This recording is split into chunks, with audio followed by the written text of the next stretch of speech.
Proyecto de investigación asociativa Despatriarcar y Descolonizar desde el sur de Chile. Género e investigación en la formación inicial docente presenta La Manzana, Saberes para Investigar y Crear, conducido por las profesoras Rubí Carreño y Ainhoa Vázquez. Un espacio donde se explorarán temas fascinantes sobre investigación, contingencia y creatividad. Hola, estamos acá en La Manzana, Saberes para la Investigación y la Creación, que es un podcast en que participamos Ainhoa Vázquez Mejías. Hola. Y Rubí Carreño, que es quien les habla, como decían en la radio antes. Eso. Y estamos con una invitada muy querida, sobre todo por Ainhoa, que la conoció allá en tierras mexicanas. Sí, Y lujo de invitada. Cuéntanos. Bueno, feliz de presentarles a mi querida amiga, a alguien además a quien admiro muchísimo. Ella es profesora de la... Bueno, currículum primero. Ella es profesora de la UNAM, es profesora de la Facultad de Filosofía y Letras, de Filosofía, específicamente de Lógica, pero no solamente tiene una gran trayectoria como investigadora, ella también es activista transfeminista, es activista por los animales, por el veganismo, es activista por los gatitos, es activista en todo el sentido de la palabra, y me encanta eso porque creo que es una parte que no habíamos tocado tanto en este programa todavía, los cruces entre la investigación y el activismo. Así que vamos a tener hartas cosas que conversar con mi querida Gabriele Ramos García. Hola, estoy feliz de que estés aquí.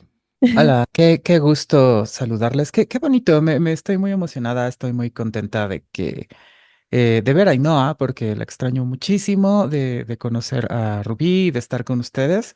Sí, me emociona mucho, me gusta mucho. Creo que además es bonita esa intersección que tendría que ser entre la academia y el activismo, porque es como, bueno, es que si no, ¿qué se supone que estamos haciendo? Es algo que me preocupa mucho.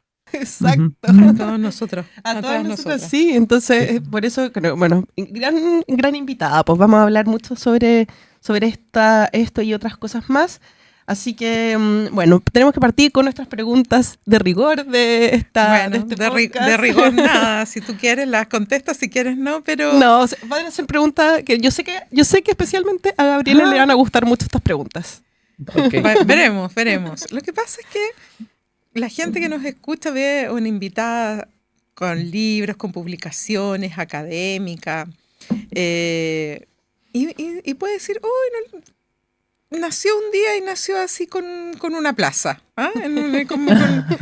Entonces, y quizás los caminos que se trazan no siempre son como los caminos de la vida, ¿cierto? No son los que yo quería, no son los que yo pensaba. Y te queríamos preguntar si tú tuviste que desobedecer algo o a alguien para estar aquí hoy día en este podcast como la brillante investigadora que eres. No, bueno, no pienso en mí tanto como una investigadora, ni siquiera como una académica. Creo que antes pienso muchas otras cosas de mí. Pero la pregunta es si desobedecía a alguien hoy. La respuesta es que no, porque es muy temprano. No. En la vida, en tu trayectoria. En la trayectoria. Sí, hoy día, claro. Dice que hoy día no, porque es Todavía temprano, pero porque es muy démosle temprano, tiempo. pero en la trayectoria sí.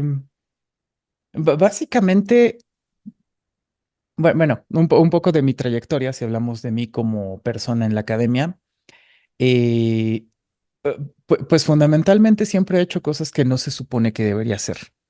Eso es algo muy extraño. Incluso ahora mismo hago cosas que yo, por mi figura en la universidad, yo tengo una trayectoria pues amplia, vinculándome con el área administrativa, que es algo muy raro de contar, pero creo que les puede interesar en este contexto. Cuando yo era muy joven, cuando empecé a trabajar,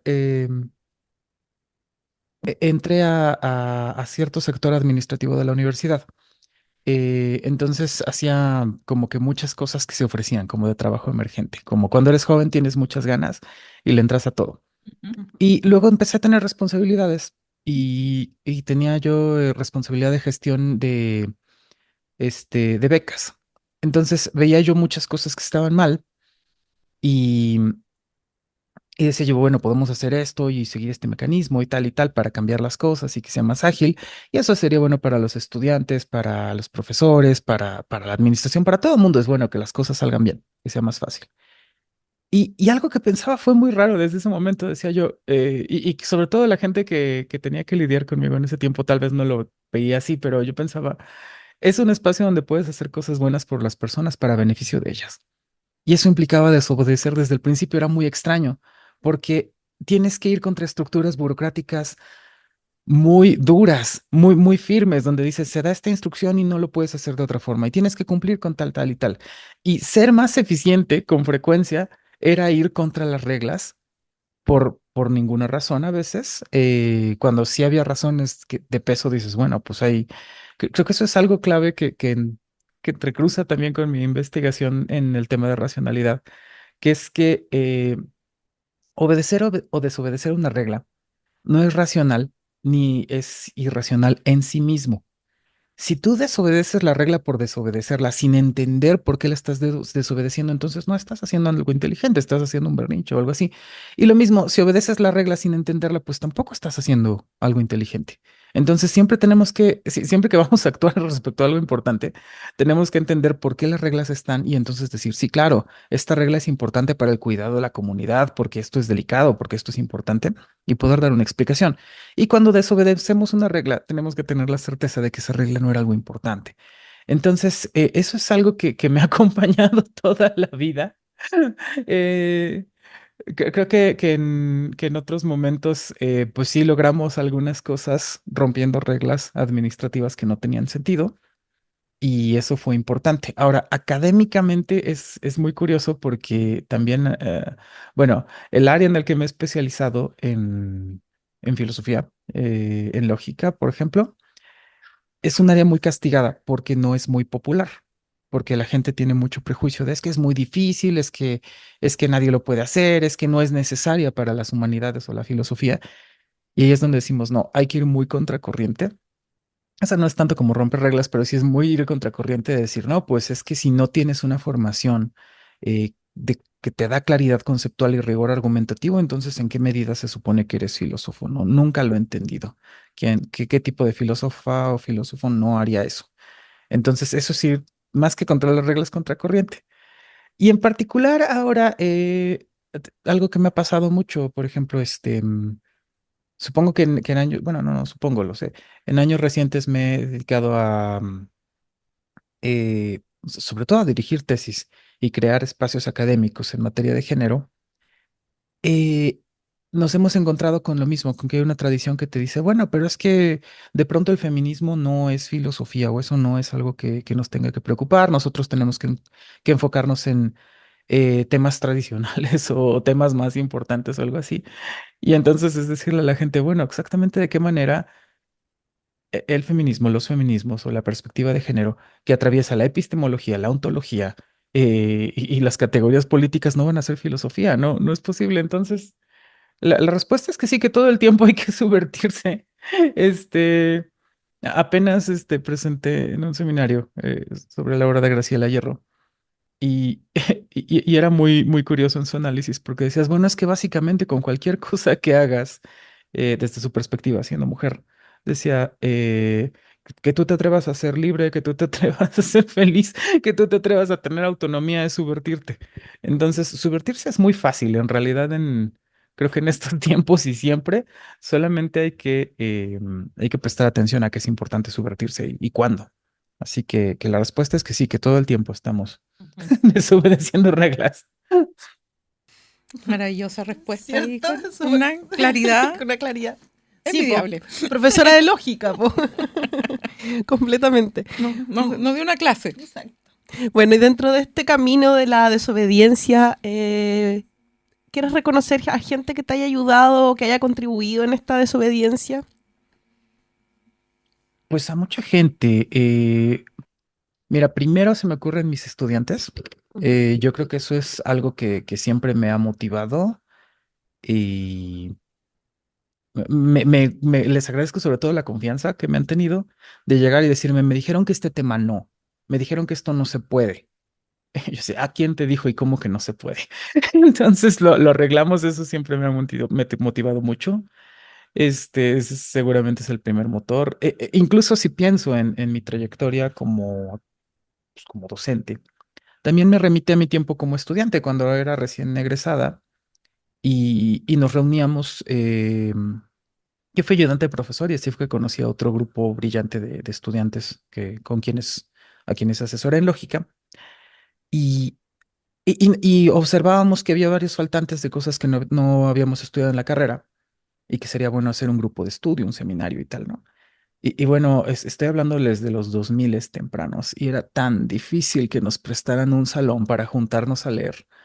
Y era como, bueno, es que, ¿qué crees que va a pasar si nos prestas un salón a tus estudiantes para que nos juntemos a leer?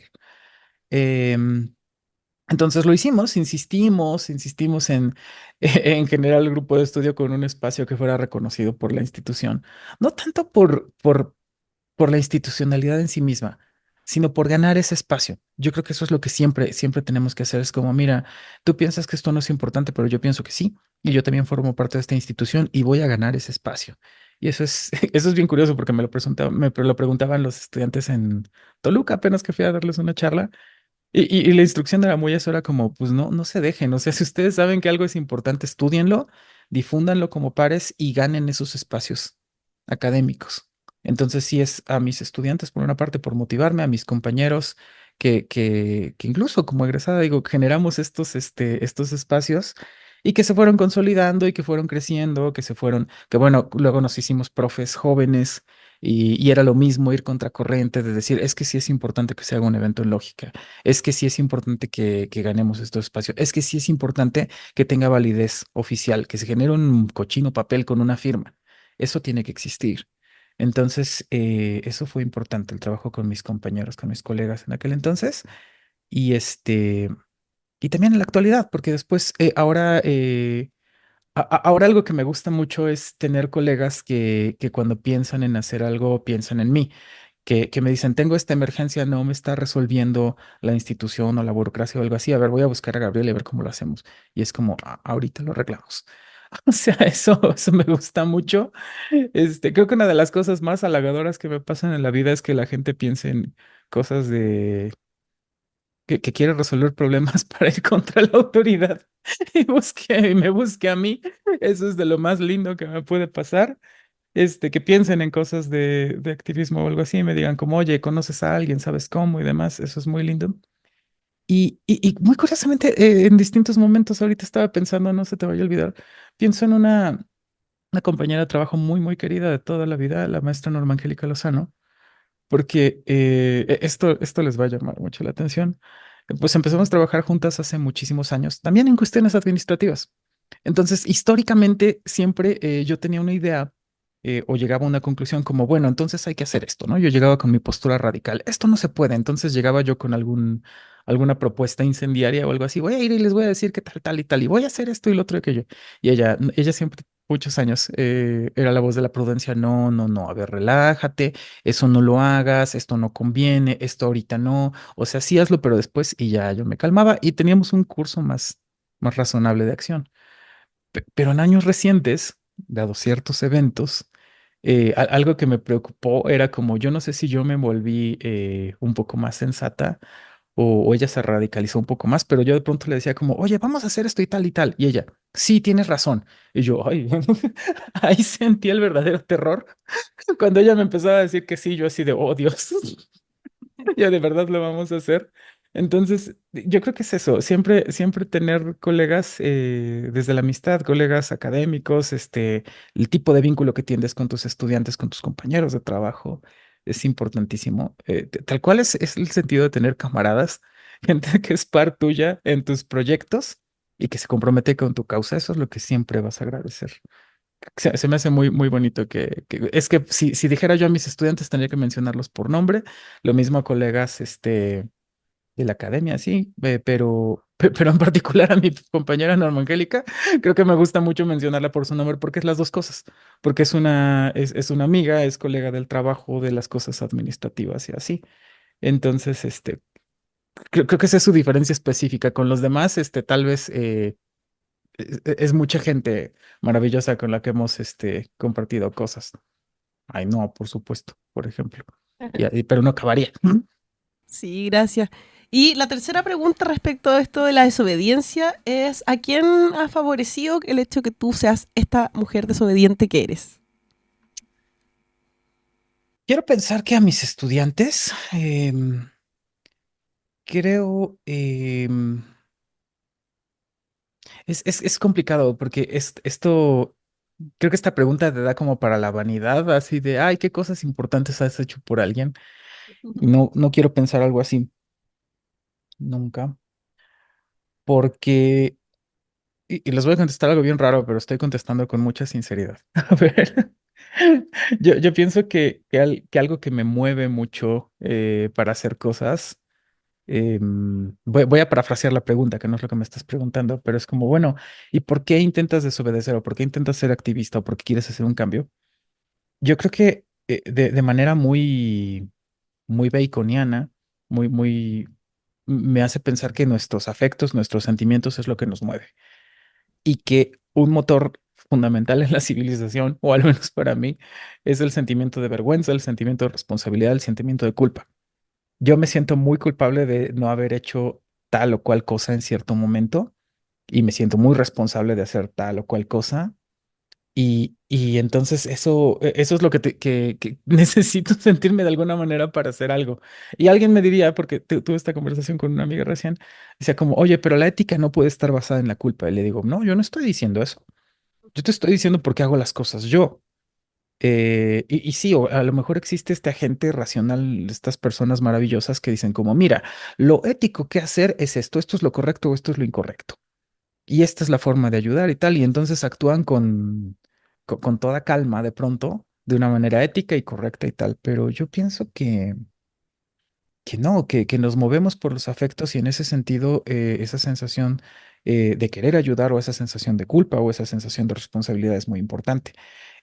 Entonces siempre yo quiero pensar que nuestras acciones tienen que ir orientadas a ayudar a las personas que estén menos favorecidas o que tengamos la oportunidad. Si podemos ayudar a gente, pues en términos simples, ahí sí te contesto de distintas maneras, como administrativa, por ejemplo. Yo es que yo ayudé a muchísima gente, algo que me llena de orgullo, porque a veces sí pude revertir las estructuras, burocráticas y que muchas cosas se hicieran fácil y que muchos estudiantes que no eran mis estudiantes, que eran incluso colegas míos, incluso gente de mi edad que entraba a posgrados y cosas así, que cobrara rápido sus becas, que tuviera procesos muy eficaces, aunque me odiaran a mí. Eso me parecía muy bien. Era como, tú me odias a la persona y el trámite y todo lo demás, pero estás cobrando a tiempo y bien. Pues ese es mi objetivo, no tenemos que ser amigos. O sea, yo trabajo para todos, no para ti ni para nada en particular. Si no te gustó la forma, desafortunadamente, pues bueno, buscaremos otra. Pero eso me gustó mucho, poder decir, yo sí ayudaba a la gente en alguna medida, lo apreciaran o no, lo tuvieran la dimensión de eso o no. Pero porque yo pensaba que la sociedad tendría que ser así y no por tener una opinión más generosa de mí. Eso me parece muy importante. En aquel tiempo también, algo que tenía que ver con un proyecto que yo tuve de reducir procesos administrativos, reducir uso de papel, reducir muchas cosas que le hacemos mucho daño al ambiente con muchas tonterías que hacemos. La burocracia es dañina para el medio ambiente, es dañina para muchas, es algo malo la burocracia. Yo decía, algo que puedes hacer, aquí viene una buena anécdota. En aquel tiempo, aquí en México, en el sur, existe esta zona turística, Cancún, muy conocida. Entonces, ahí hay varios complejos que pues van creciendo irremediablemente y para crecer más y ganar más dinero, pues tienen que ganar terreno a la naturaleza. Entonces, destruyeron una región muy amplia de manglares. Metieron las excavadoras y sepultaron a los cocodrilos. Era una cosa horrible. Y yo recuerdo que te hace sentir una impotencia o espantosa. Y lo que pensaba era como, bueno, ¿qué puedo hacer yo? ¿Qué puedo hacer yo sustantivamente? Entonces yo pues, puedo hacer algunas tonterías, ¿no? Como ir a detener yo las excavadoras, ir a tratar de sabotearlos, no sé, a hacer cosas que dices en realidad eso va a hacer una diferencia, no lo sé. Tendríamos que buscar más bien cambiar la forma de pensar de las personas y otras cosas, pero que son muy a largo plazo. Dice, y entonces a Gabriel, burócrata, ¿qué le quedaba? Dices, reduce el uso de papel, porque tú eres responsable de trámites de cientos, que después fueron miles de personas, y del almacenamiento de información y demás. Y tuve la suerte de encontrarme con gente que tenía objetivos parecidos y que un tiempo logramos hacer eso. Entonces dices tú, bueno, pues sí, eso es lo que tienes que buscar. Si alguien me preguntara cuántos, o sea, está bien tonto lo que estás diciendo, ¿cuántos cocodrilos crees que salvaste? Pues a lo mejor puedo contestar que ninguno, pero sí creo que hicimos, que buscamos hacer una diferencia por distintas vías. Entonces, si pienso en esos agentes, pues son difíciles de cuantificar, pero sí creo que de una persona a otra, vamos comunicando cuáles son estos intereses que tenemos, no porque seamos las mejores personas éticamente hablando, sino porque podemos ser agentes de cambio. Y pues de ahí te diría, pues bueno, sí, supongo que a varios estudiantes con procesos, idealmente a los cocodrilos, a los gatos, y muy en particular a mis estudiantes en particular que a veces me parece que piensan que no tienen un espacio para algo. Eso es algo que me gusta mucho de ver el trabajo que hemos hecho a la vuelta de muchos años, que es como, es que queremos prepararnos para la Olimpiada en Lógica, pero ¿cómo le hacemos? No sabemos yo. Yo sí sé cómo. Ustedes júntense aquí, lo hacen así, organícense de esta forma, sean responsables de esto. Creo que algo que me gusta mucho es, yo no les voy a dar otra clase, yo les voy a dar espacio y condiciones para que ustedes crezcan y puedan trabajar. Entonces, eso lo puedo decir. Creo que diría que algunas personas, pero me parece más importante decir por qué. Algunas personas y algunos gatos, ¿no? Tal vez. Oh, maravillosa tu Ujú. respuesta. A mí bueno, quiero que hablemos también un poco, que ya lo hemos conversado, pero un poco, cómo se vincula para ti el activismo. Mira qué preciosa. Mira, saludo, Hola. ¿Cómo se vincula para ti el activismo en todos estos frentes, ¿no? Como transfeminista, como anti-especista, al revés, Especista. especista, como vegana, ¿no? Especista, especialista. Bueno, bueno, todo el activismo en cosas tan concretas. ¿Cómo está ahí también el tema de la investigación vinculado? Si nos puedes contar un poco. Ese es fácil. Mira, hay un proyecto. Es un trabajo que es difícil de hacer porque viene de un punto de partida que es medio absurdo que veíamos el otro día. Es la siguiente idea. ¿Recuerdan los trabajos de Ginés de Sepúlveda, me parece? Que hace trabajos respecto a los derechos de los pueblos originarios aquí en América cuando llega bueno, en tiempos de la Nueva España y bueno, la colonia española, digámoslo así. Porque la idea es, la gente de ahí no tiene derecho a tener tierras, no tiene derecho a nada, básicamente. Son una especie inferior, son gente que no tiene alma. Los indios no tienen alma, esa es la idea. Y lo que argumenta es no, sí tienen. Sí tienen y sí tienen derechos, sí tienen derecho a hacer varias cosas. Entonces, decía yo, es que toda la forma de argumentación con estas preocupaciones virreinales guarda una perfecta analogía con la búsqueda de derechos de la población LGBTIQ y más. Decía yo pienso que las formas de argumento son sencillamente decir, es falso que haya una diferencia específica entre estas personas y estas otras para conferirle derechos a una y negárselos a otra. Eh, entonces, si reduzco de una manera exagerada ese argumento, lo que estaría diciendo es como puedo usar su mismo argumento, el de Ginés de Sepúlveda, para defender los derechos de las personas trans. Y alguien correctamente me diría, estás diciendo algo anacrónico y absurdo. No, nunca pensaron en la población trans, no existía, no, eso es lo absurdo. Pero si veo una estructura más general, digo, mira, finalmente lo que está defendiendo Ginés de Sepúlveda en aquel tiempo es una forma de racismo. Bueno, lo que está buscando refutar. La justificación, digamos, académica, eclesiástica, política, de que el racismo está bien. Y en realidad eso es algo que no ha dejado de estar presente. No, no me parece que vivamos en una sociedad que ya no es racista, de ninguna manera, o que ya no es clasista, o donde no se discrimina a la gente por condición migratoria, por sexo, por identidad de género, por religiosidad, por cualquier forma de etnicidad. Entonces, mi punto es las estructuras, las opresiones estructurales siempre van a tener la misma estructura. Así que podríamos hacer esto lo pienso como un libro de varios capítulos, donde nos fuéramos discusión por discusión, así de, a ver, ¿el racismo está fundamentado o no está fundamentado? ¿Quiénes han dicho que sí? ¿Por qué? Y entonces, por supuesto que vamos a ir a vetas de argumentación política, donde alguien tuvo que dar algún argumento para decir si hay razas mejores o peores. No, no sé, la eugenesia, por ejemplo, sí, se demostró que la gente que pertenecía a esta población era más inteligente y por lo tanto el racismo es lo correcto, ¿no? Y dices tú, pues no, entonces ir uno por uno y si vamos uno por uno vamos a ir viendo que tienen la misma estructura, que es alguien tiene una característica que otra población no, la población uno se piensa como hegemónica y que por lo tanto tiene derechos que las otras no y la sociedad tiene que actuar conforme a ese principio. Y alguien me diría, no, pero nadie piensa eso. Y yo les diría, bueno, pero la sociedad sí se comporta así, perdón. Claro que sí, mucha gente piensa eso.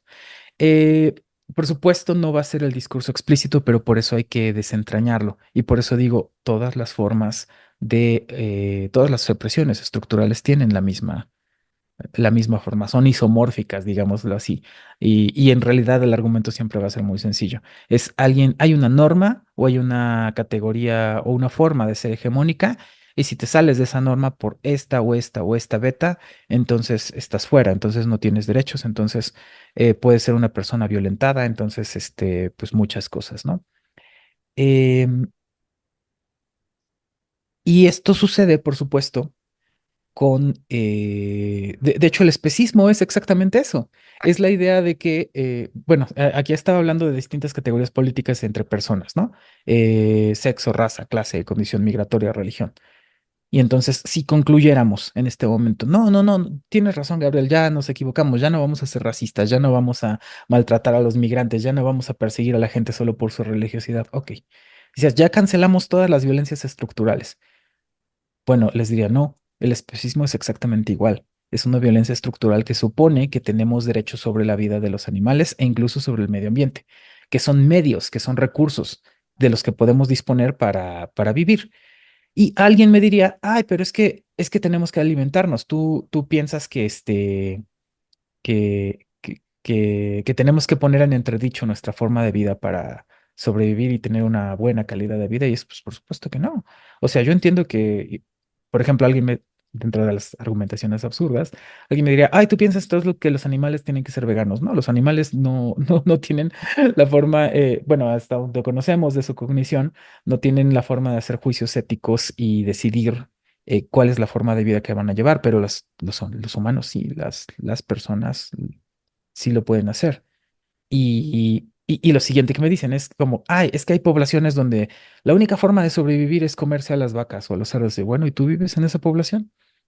Es como, normalmente las personas que vivimos en ciudades que pues ya es la mayoría del mundo, tenemos formas de tener dietas basadas en plantas sin que afecte en realidad nuestra salud ni nuestra forma de vida grandemente. Em, por una parte, y por otra, no estoy diciendo algo que la gente deba hacer. Lo que estoy diciendo es como deberíamos pensar en esto todas las personas y llegar a una conclusión de una decisión personal de decir, no, no está padre que una población masiva de reses viva en condiciones horripilantes toda su vida para que la gente se alimente de carne cuando no lo tiene que hacer. Y además cuando es algo dañino para su salud y para el medio ambiente. Entonces, ese es mi punto. El especismo también es una violencia estructural que pues está a la base de nuestra civilización, porque justo lo que va a defender la gente es como es la forma en la que lo hemos hecho y es la forma en la que nos gusta vivir. Y nuestro punto o mi punto es, bueno, pues no es necesario. Y lo que entraña de fondo es otra vez la idea de nosotras como especie, bueno, en este caso como animales humanos, tenemos derecho a esclavizar a los otros seres vivientes y a disponer de ellos como recursos y hacer que vivan. Es que bueno. aquí ya me calmo. Pero es que en serio, imagínate nacer y vivir un infierno por varios años hasta el último día de tu vida. Nunca salir y nunca ver el sol porque alguien quiere comer huevos revueltos en la mañana. Este, una cosa espeluznante.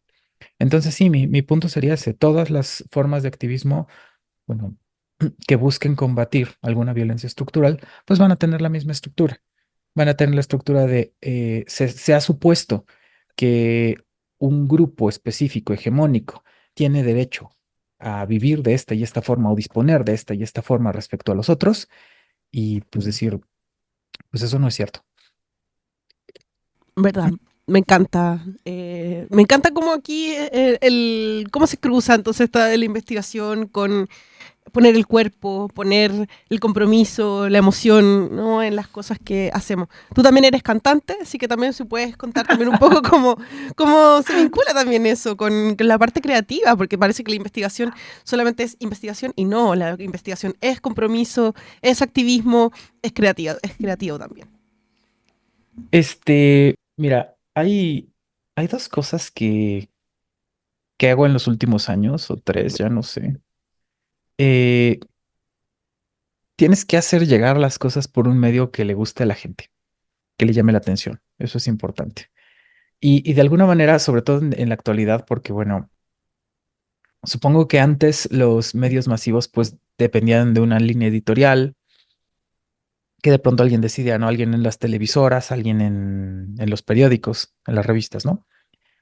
Y eso es algo, hacer ganar esos espacios y hacer ese trabajo es algo como que cansado, lleva su talacha. Y ahora no, ahora hay una especie de democratización de los medios, pues donde cualquier persona puede tener su propia línea editorial, argumentar su opinión, presentarla y mandarla al mundo, ¿no? Para bien y para mal. Entonces, ¿qué es el tema? Es a veces, tengo, por ejemplo, ahora sí pienso en el contenido digital que hacemos, dos proyectos de divulgación de la lógica, muy curioso. Uno con amigues, Lógica MX, que tiene una línea editorial muy rigurosa, muy elitista. A veces a mí no termina de encantarme eso, pero veo el sentido de por qué tiene esa línea editorial y me gusta mucho colaborar. Y digo, vale, no es mi línea editorial, pero me encanta que se esté haciendo esto y les voy a ayudar siempre y estoy muy contenta de ser parte de eso. Y Bestias Proposicionales, que es más abierto, que es mucho más libre, que no es nada más un proyecto de lógica que tiene entrada a pues otras disciplinas, que hemos tenido trabajos de historia, de literatura y tenemos apertura a más cosas, ¿no? Pero bueno, mi punto con esto es, lo que aprendimos de esas experiencias es que hay que crear contenido y en la medida en la que persistas y perseveres vas a encontrar gente a la que le interesa lo que estás haciendo y vas a llamar su atención. Ahora, otra cosa que hago, también generando contenido, y ahí voy con tu pregunta, es análisis de anime. A mí me gusta mucho el anime y encontré pues la suerte de que podía generar contenido y llegar a más personas y no que todo el tiempo les estés aventando encima la agenda porque eso es muy molesto, que te inviten a cualquier lado y estés como que, ay, tú estás mal porque comes carne o tú estás mal porque eres machista o algo así. Pero sí, en la medida en la que trabajas y generas contenido, dices, bueno, la gente te empieza a ubicar, dicen, ah, mira, Gabriel piensa estas cosas. ¿Por qué? Tal vez nunca nos lo habíamos preguntado. O tales otras personas piensan esto. Ah, bueno, mira, aquí esto lo vemos de esta y esta forma. Entonces, un poquito irnos metiendo por otros lados es la vía. Y lo bueno, es lo que hago también como generando contenido de radio, que es algo que ya llevo algunos años haciendo también con música japonesa y orientada a anime y así. Entonces es como un poquito de las dos, como hacer lo que te gusta, pero sobre pretexto de que tu agenda está ahí, decir, vamos a hablar de esto. Y en particular respecto a ya mi producción, bueno, pues ahí te estoy hablando como creadora de contenidos académicos, de contenidos de entretenimiento, donde se filtran las dos cosas. En los contenidos académicos, pues está la agenda, en los contenidos de entretenimiento también. Y en particular, este año estoy muy emocionada porque em, tenemos en puerta producir canciones con Necodiva, que es mi más reciente proyecto musical, que es el que más he tenido sobre el que más libertad creativa he tenido y sobre el que porque pues en alguna medida me quedé muy sola, y es un gran desafío, porque bueno, antes colaboraba con Checo, mi querido amigo Checo, que falleció, un gran músico, un gran artista, una persona impresionante. Entonces, cuando esto pasa el año pasado, yo sí me quedé como en inacción, un poquito devastada. Me sentía muy culpable por las cosas que había hecho, las que no había hecho, las que había dicho, las que no había dicho, todas estas cosas de cuando pierdes a alguien importante. Y, y luego pensé, bueno, pero este es un momento para que recojas todo lo que aprendiste y lo lleves más lejos. O sea, ahora tienes condiciones para hacer cosas que antes no podías hacer. Entonces estoy muy contenta porque me he asociado curiosamente con artistas visuales, más bien con un artista visual que hace cosas geniales, con Mokuren. Y justo tenemos la idea de, bueno, ya tienes estas canciones nuevas con estos mensajes completamente antiespecistas, con estos mensajes tal, tal y tal, los vamos a hacer con contenido visual y vamos a hacer que lleguen por otras vías a otros lados. Y entonces el tema es persistir porque sí, creo que no vas a encontrar, eh, vaya, ¿quiénes impactan en el mass media? Pues gente que tenga suerte, por ejemplo, eso es muy importante en las redes sociales, o gente que esté diciendo cosas que a otras personas les interesa que sean dichas. Es decir, vas a alcanzar cierta popularidad cuando haya gente trabajando en que tú seas popular. Dices, bueno, eso no necesariamente lo vamos a tener, pero sí vamos a trabajar con seriedad y vamos a persistir y vamos a asociarnos con otra gente que tenga intereses parecidos a los nuestros. Y pues ahora sí ya existe la posibilidad de que digamos como, oye, ¿conoces más bandas que tal vez no necesariamente trabajen temas antiespecistas, pero sí de agenda de derechos LGBTIQ más? Ah, sí, pues entonces vamos a juntarnos y vamos a hacer un festival que de hecho sucedió hace algunos años, el Queercore en la Ciudad de México. Esa es completamente la idea de decir bandas y artistas musicales en general que trajeron la agenda LGBTIQ y cosas así, porque dices, bueno, no soy tan única y diferente, vamos a juntarnos con otra gente a la que le puede interesar y de ahí y de la persistencia del trabajo, pues vamos a ir logrando algo. Entonces, creo que esa es la respuesta que te daría. Lo único que me preguntaste, pero bueno, es como por todos los medios hay que empujar la agenda todos los días. Y algún día llegará a su destinatario. Siempre tiene que llegar a su destinatario. No, ha sido un placer, amiga querida, que estés con nosotras en este programa. Bueno, como pueden ver, Gabriele es completamente una académica comprometida socialmente, que tiene muchas aristas, porque también eso es la investigación, no es solamente sentarse a escribir papers, sino que es poner el cuerpo, es poner la emocionalidad, el compromiso y las ilusiones que una tiene en este camino de la academia. Así que ha sido maravilloso que nos acompañes y todo lo que nos has contado. Eres una inspiración y seguirás siendo una inspiración no solamente para tus estudiantes, sino también, yo creo, para todas las personas que te escuchan. Así que te agradezco mucho que hayas estado con nosotras hoy día. No, yo te agradezco a ti. Ha sido muy... Mira, me hiciste pensar muchas cosas que no había articulado y me gusta mucho que haya sido sorpresa, que sea todo así espontáneo. Entonces estoy muy contenta también de haberte saludado, de haber estado con ustedes. Muchas gracias, ¿no? Muchas gracias. Bueno, y dejamos entonces a todas y a todos invitados a quienes nos escuchan a seguir las plataformas de este proyecto que se llama Despatriarcar y Descolonizar desde el sur de Chile, género e investigación en la formación inicial docente. Estamos en las redes sociales, en Instagram como proyecto-gifid, en YouTube como Gifid, y también tenemos una página web donde pueden encontrar todos los detalles de las actividades que estamos desarrollando como equipo, nuestras publicaciones, la divulgación, y esta página es www.despatriarcarydescolonizar.cl. Así que muchas gracias por estar con nosotras este día y nos vemos en el próximo capítulo. Proyecto de investigación asociativa Despatriarcar y Descolonizar desde el sur de Chile. Género e investigación en la formación inicial docente. Presentó La Manzana, Saberes para investigar y crear, conducido por las profesoras Rubí Carreño y Ainhoa Vázquez.